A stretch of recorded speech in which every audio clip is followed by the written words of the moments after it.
الحمدلله رب العالمین والعاقبة للمتقین. د کونړ په امنیه قومندانۍ کې د هغه ودانیو د بیا ترمیم چارې بشپړې شوې چې د تیرو 3 کلونو راهیسې یې ځینې برخې تخریب شوې وې. د قومندانۍ په انګړ کې د جامع مسجد او اداري خونو د رنګ کولو سربیره د موټرو تمځای د میلمستون ودانیو په مناسبو ځایونو کې د ښه امنیت په موخه پټې امنیتي کمرې نصب شوې. امنیه قومندان مولوي ضیاء الحق حمید وایي د قومندانۍ له عادي بودیجې د 1 میلیون افغانیو په لګښت یادې چارې بشپړې کړې.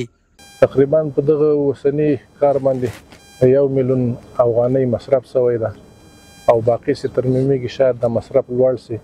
هغه به همدغه کوم چې د موږ د تعمیراتو د روبې لپاره کومې روپۍ راځي یا کومه متفرقه روپۍ راځي انشاءالله کوشش به کوو چې هغه روپۍ هم له دغه نه موږ خلاص کړو. که څه هم د کونړ په ځینو ولسوالیو کې امنیه قومندانۍ خپلې ودانۍ نه لري خو د چارواکو په وینا په دې اړه یې هڅې ګړندۍ دي.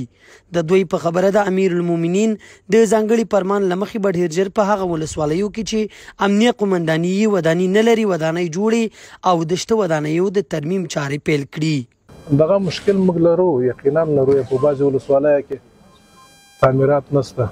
د امیر المؤمنین شیخ صاحب یو حکم ده چې ټولو ولسوالیو ته 50 لک افغانۍ یعنې 15 میلیونه افغانۍ کېږي د هغوی د ترمیم او جوړولو لپاره تخصیص ورکړی ده چې په هغې کې بعضې دا د کونړ په امنیه قومندانۍ کې لومړی وار دی چې ودانۍ ترمیمېږي. د دوی په خبره نورې هغه ودانۍ به هم ترمیم کړي چې تخریب او له کاره لوېدلې دي.